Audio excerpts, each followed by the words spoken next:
I wanted to talk to you a little bit today about timing. Timing with your rhythm and timing with your chord changes is super, super important, and everybody struggles with it at some level. And most folks struggle with it quite a bit, especially in the early stages. So first off, using a metronome is something that you're going to want to do. And this is one that I put on my iPad, and I just use it to follow along with. I use it for myself, and I use it with my students to make sure when I'm practicing that I'm staying consistent and in time. So I want to encourage you to get a metronome, download one for yourself, buy one or whatever. You can get them for free as an app or whatever. So how important it is to stay in time when you're playing guitar, and that's for your chord changing hand or your notes, and also your rhythm hand. So what just a couple things that we can do. I've got it set on 80 right here. Okay? And just practice playing. It's clicking in eighth notes. So 1, 2, and 3, and 4, and 1, and 2, and 3, and 4, and just hold a chord and practice your rhythm hand, staying exactly in time. And do this for an extended period of time, for probably 2 to 3 minutes.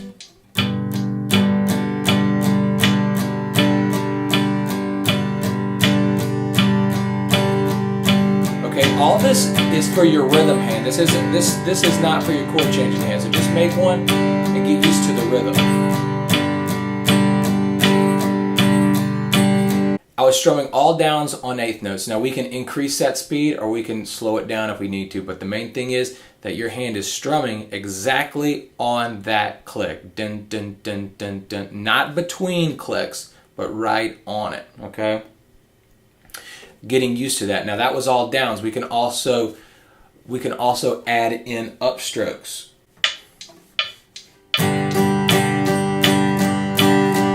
Notice my hand is only moving at half the speed it was when I put in the upstroke.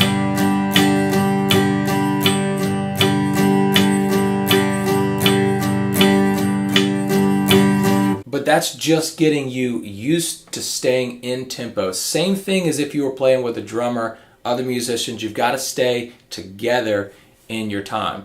Now the reason why we want to go with to do something like a consistent thing like that for 2 or 3 minutes, and yes, you can add in chord changes and stuff like that if you want to, so if it gets too boring or whatever, but keeping that same rhythm and I honestly recommend 3 minutes, because any song is at least 3 minutes long, pretty much. There are a few that are less than that, but most songs are at least 3 minutes long. So you want to be able to stay consistent for 3 minutes, and really more than that, because let's say you want to play more than one song, maybe more than one song at the same speed. Just getting used to, you're building up your stamina, your strength, and just your ability to stay in time for an extended period of time. So that's very important. The other thing about timing that you want to think about is chord changes. You want your chord changes to be on time. So if we're playing 2, 3, 4, 1, 2, 3, when we go to another chord, we want to be able to be on that chord at exactly the right time.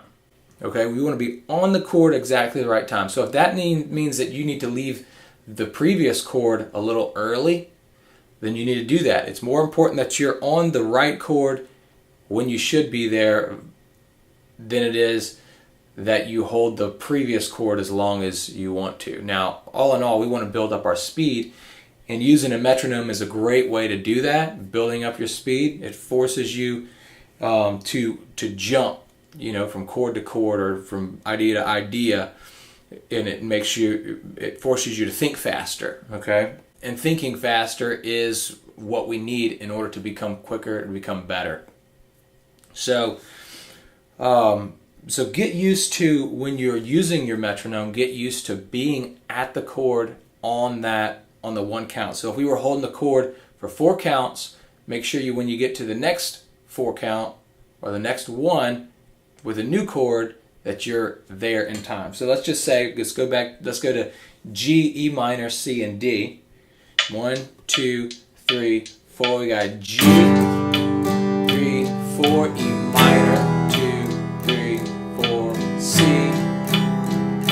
and D. And we want to be on that chord on the 1, 2, 3, 4, and 1, 2, 3, 4, 1, 2, 3, 4, 1, 2, 3, 4. So it doesn't matter what it takes, you got to get there. So do whatever it takes to be on that chord when you're supposed to be on that chord. Anyway, if you don't have a metronome, go ahead and download one now. Just search metronome in the App Store. There's a ton of them.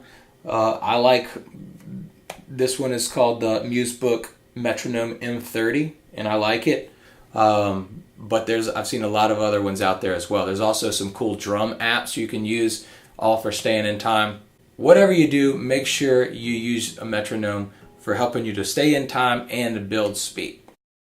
Alright, so that's what I got to say on rhythm and timing, and I really hope you start to work on that. Now, if you find that that's an area that you struggle and you're still watching these videos, I really want to encourage you to check out the 90-Day Guitar, because it's really geared towards helping folks that struggle in this area. Especially, there's a lot of if you get the video course that goes along with it, there's a lot of really good hands-on help that you can play along with the video as I'm playing along with the metronome to really help keep you in time, in beat. It's really going to make you a much better player, especially if you feel like this is an area where you struggle. It's very valuable. So I really encourage you to jump on this. And that's not to mention there's all kind of other really great stuff. There's over 11 hours of video in this, lots of tips and tricks, lots of also great bonuses that I've added into the program after I first released it.